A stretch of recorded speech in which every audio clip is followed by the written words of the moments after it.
All right, this is Danila Sands with MendoLake Complex Fire Relief, a disaster resource center in Mendocino County, and we are doing a series of emergency preparedness webinars. And right now with me, we have Mike Carter. He's a CERT instructor, one of the CERT instructors for Mendocino County. He's going to go ahead and speak and give his presentation, and when he's done, we'll have an opportunity, if you've joined us with Zoom or Facebook, to have some questions be answered live. It'll also be saved and be readily available on Facebook at a later time in our YouTube channel. All right, Mike Carter, you can go ahead and start when you're ready. Thank you very much. Let's talk a little bit about what the Community Emergency Response Team is. It's a program to educate people about disaster preparedness and give them some training to better assist their family and their friends in an emergency. It trains in basic disaster response skills such as fire safety, which can be as simple as how to operate a fire extinguisher, light search and rescue, disaster medical operations, and disaster psychology. This is to help you and your family prepare for an emergency. How does CERT assist? CERT members can assist others in their neighborhood or workplace following an event when professional responders are not immediately available to help. In any major disaster, the emergency responders are going to be overwhelmed initially. So having CERT training, you can help to assist people in your family or your neighbors until the professional responders can finally respond. CERT members can also support emergency response agencies by taking an active role in emergency preparedness training projects and disaster response in their community. We are a force multiplier. We assist, but we don't replace the regular emergency responders. A little bit of history of CERT. In 1985, Mexico City had a major earthquake. The response was examined by the City of Los Angeles Fire Department. They found out that people who were untrained who came to volunteer weren't aware of what they should be doing, and over 100 volunteers were killed aiding the victims. So in 1986, the Los Angeles Fire Department started a pilot program to train citizens for emergency response. They basically developed the initial CERT training program. In 1987, they had the Whittier Narrows earthquake. After the Whittier Narrows earthquake, they realized that they needed a much bigger CERT program, so the pilot program was extended to include the entire fire department. In 1993, FEMA, the Federal Emergency Management Agency, expanded the program to other types of disasters and offered the program nationally. They looked at what the fire department had set up for earthquakes and realized it could be used for fires and floods and any other kind of major area disaster. The program is currently offered in all 50 states, in 3 territories, and also in 6 other countries. What happens in an emergency?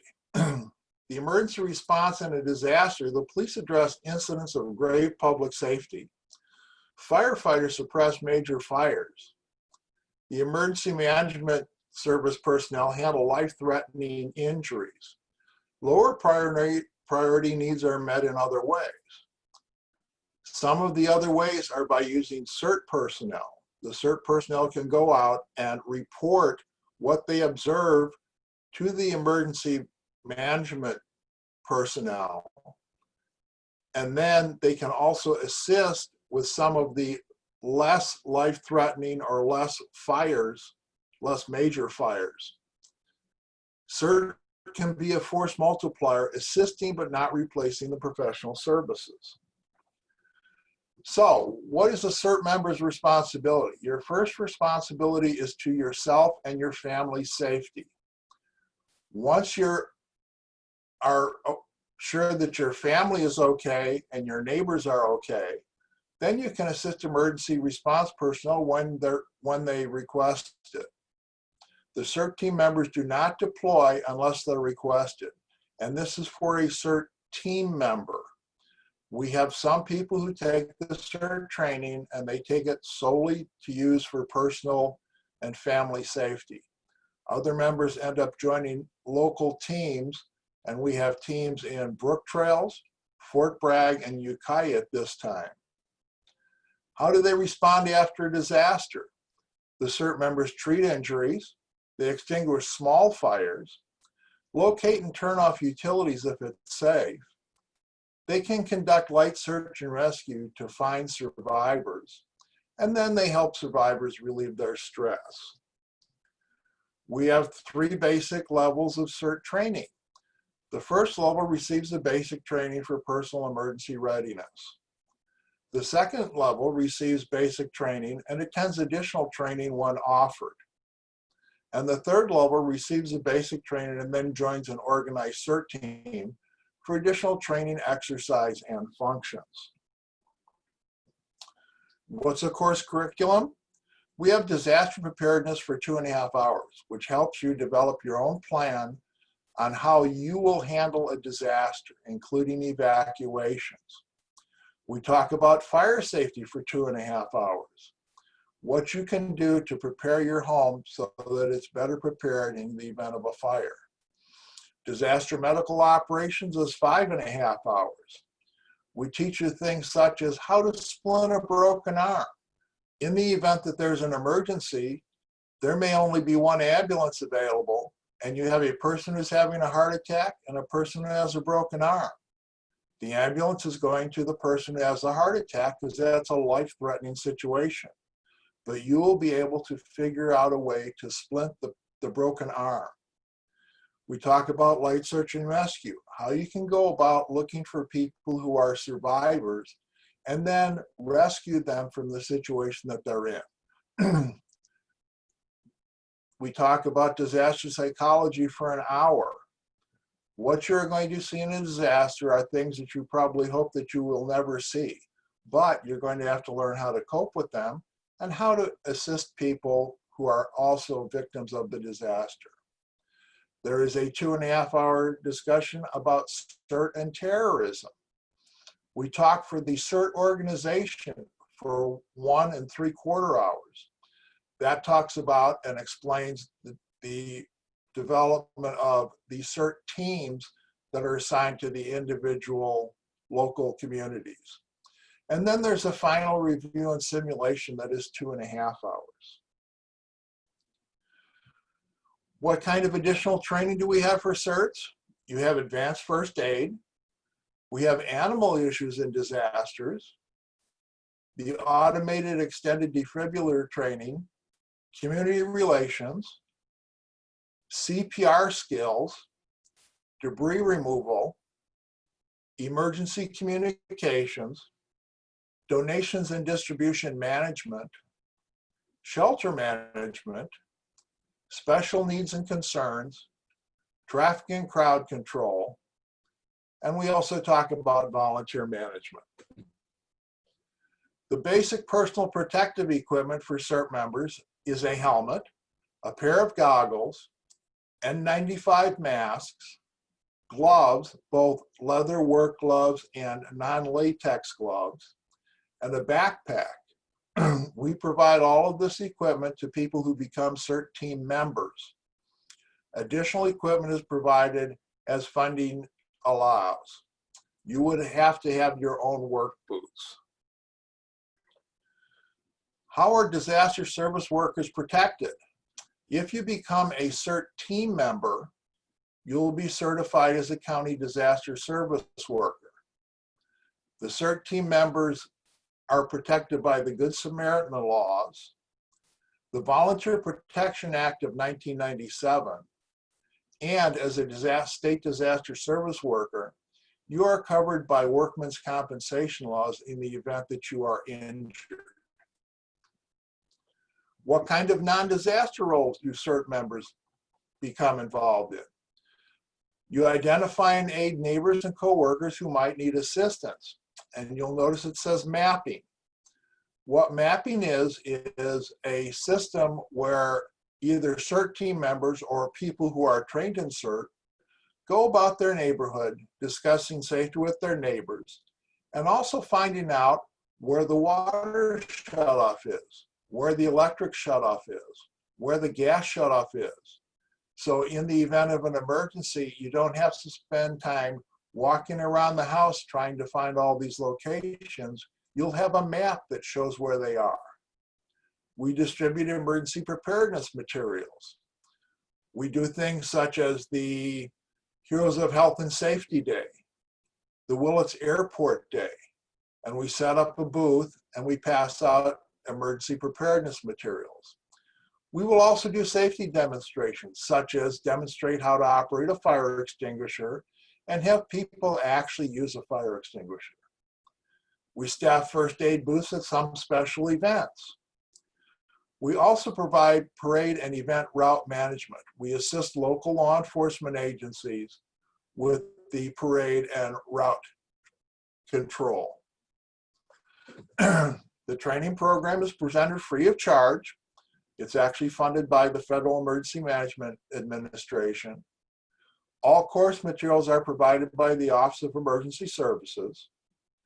The course is a total of 21 hours of instruction that is normally given over a 3-day period. And what we have been doing recently is doing 3 consecutive Saturdays. During the COVID, we have actually suspended our training because of the amount of hands-on that's required, and we can't do it while we are in the COVID period. The course schedule is flexible. You can talk to the instructors, and there may be a way that we can set up a schedule that will be other than the 3 Saturdays.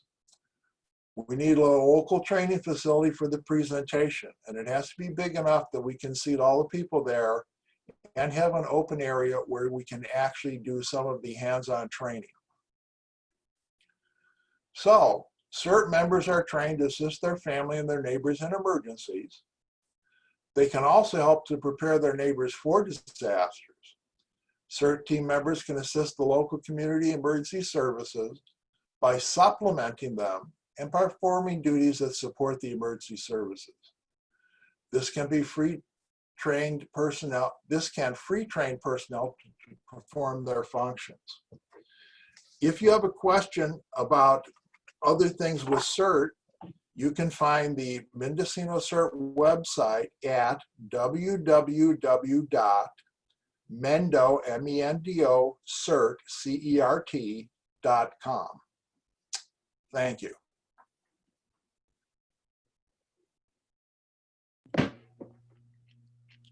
Does that conclude the presentation part, Mike? That concludes the presentation. All right. Are you able to come on video, or you're just calling in? Nope. Hold on one second. Okay. Hi. Hey, Mike. Good to see you. Okay. So you gave a really well thought out professional presentation on CERT training. I really appreciated that. I felt like I was in class and absorbed a lot of information myself. So thank you. So one thing that we were talking about with the previous presenter, Rebecca Enberg, that you know as well with NCO Volunteer Network, was a question had come up that if somebody wanted to be CERT certified and, you know, go through the training today, you know, what could they do? And she explained that they could do the online training, but the in-person, you guys are still working out the details because of COVID. Is that correct? That is correct. And actually, it was just last week that FEMA released the information on the current program where you can do online and hands-on. Prior to the COVID, it was all hands-on training and you had to physically attend the classes. So this is a special program that they've worked out just because we have the COVID situation occurring now. That's great. And would that link to go online and get the training done? Should they call you or Rebecca, or can they go online somewhere and start that process? Is that same link you already gave us? Yes, if they go to the MendoCert.com website, On the bottom of the page, there's a button for training. They can click on the training button and find out what they have to do. Oh, perfect. I'm not sure that it's actually set up yet because it is so new, but it should be set up within the next couple weeks. And that does not cost anyone, correct? To do the training online, or? All of the training is free. That's great. That's great. Okay, there, let me just check the question and answer section here. Okay, we have someone that says that thank you, very interested. So we'll make sure that this person gets the information. Hopefully that she heard what you said, mendocert.com. We'll also post it to the top of this post when we put it on Facebook and on our YouTube video. We'll make sure that you know exactly how to get into that. But if you would like to leave your phone number or message us at MendoLake Complex Fire Relief at gmail.com, or I don't know if you have a email that you like to give out, Mike Carter, or just go to the website. The best thing is to go to the website. All of this is actually handled through North Coast Opportunities. Excellent. Okay, we'll make sure we include that as well for this person that's interested in joining. Great. Okay, so you might have already said this. Is there an age limit on someone joining CERT? At this point in time, the age limit is 18, so they have to be 18 or older. But there are also teen CERT programs in the county that are run by the Mendocino Office of Education through the high schools. And for those programs, I believe it's for the 2 senior levels of high school. They're allowed to participate. And they do that so that in the event that there's a disaster, they have some of the kids at the high school who are trained who can assist. Because one teacher might not be able to take care of an entire class if there are injuries or something else occurs in a disaster. Wow, that's great information. Excellent. And you did talk already about this question about a uniform. You said that a lot of the things are provided, such as a backpack and other items that they would have to provide their own boots.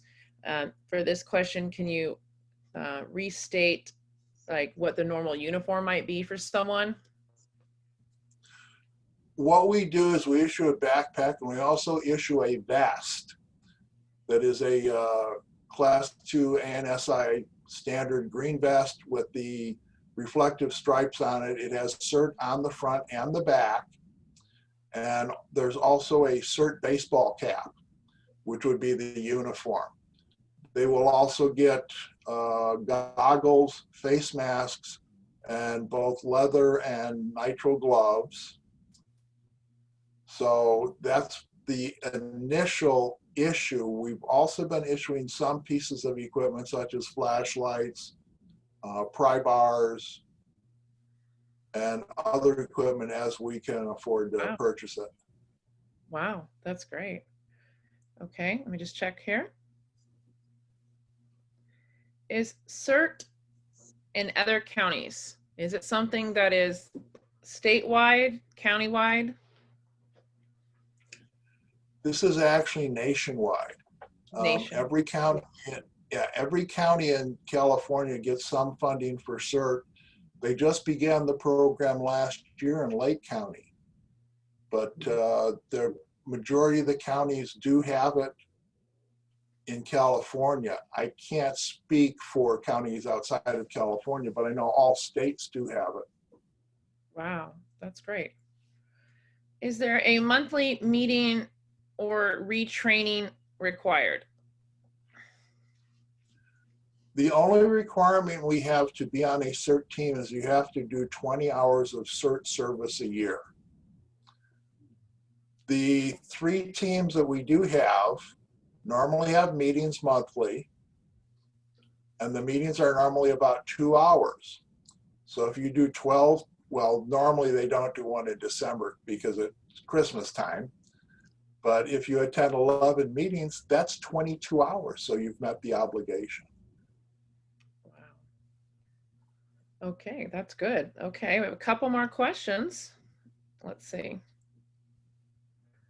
if you are certified, a CERT volunteer, who would contact you in a time of disaster? I think this person is discussing if they're certified in another area and they moved here.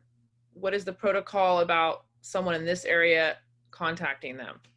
So if somebody gets trained in another county and they move here, is there some type of protocol to let you guys know that they've moved here, and then, you know, who would contact them?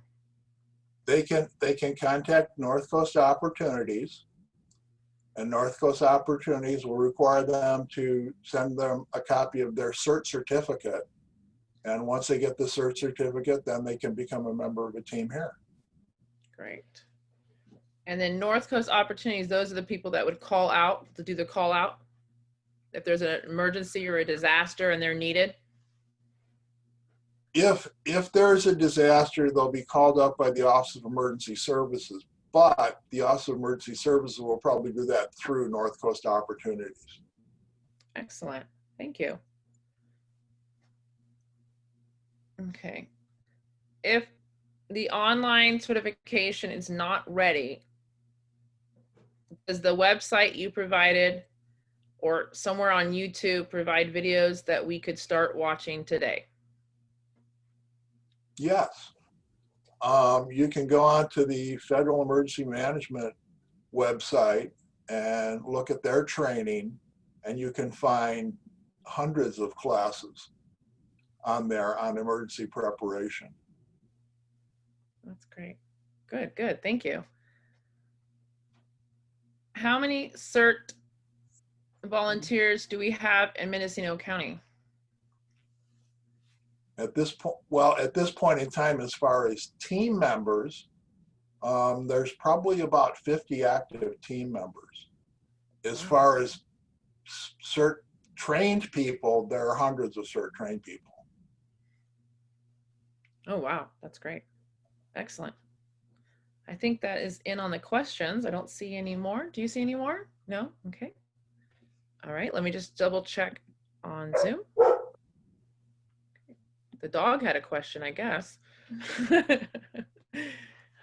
Okay. Well, I guess, is there anything else that you'd like to add to the end of that, Mike? Well, it's a really good program, and it really pays to take it so that you are prepared for anything that happens. One of the biggest problems that we have nationwide is people not being prepared for a disaster. They wait too long. And when the disaster occurs, it's already too late. You have to have a plan for evacuation and know what you're going to do. And by having a plan, it reduces your stress immensely. You don't want to be there when they knock on the door and say, you have 15 minutes to get out of here, and then run around trying to figure out what you want to take, where you're going to go, who's going to take care of you, what do I do with the dog. If you have a plan, then you just put the plan in action and you're ready to go. Yeah, I think you've kind of emphasized what all the other speakers today have talked about: not waiting till the last minute to be ready, not waiting till the last minute to be prepared. That's absolutely true. It does almost sound like being CERT a volunteer could help you as an individual yourself understand how to prepare your family too. Absolutely. And once you get the CERT training, you can go and talk to your neighbors and say, have you thought about what happens when the fire is a mile away and blowing in this direction? What are you going to do? Think about it. That is good. So kind of neighbor to neighbor. Yes. And that's the best way to do it, as opposed to some stranger on the television saying you need to do this, when you knock at a neighbor's door and go, hey, John, have you thought about what you're going to do if? You get a better response. Kind of start a conversation starter. I like that. I do.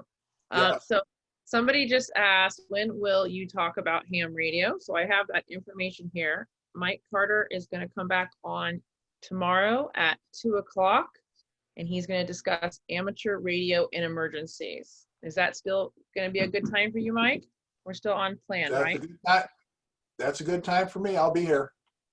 Okay, and just so everybody knows, we do have active emergencies all around the area and some in Mendocino County. So if our schedule gets changed a bit, that will be the only reason why. But I do appreciate you coming on today, Mike. We're going to conclude our session today, and then we're going to have it posted on Facebook so you can watch it at a later time. Thank you. Thank you very much. All right. Have a good day, Bye-bye. Mike. Tomorrow.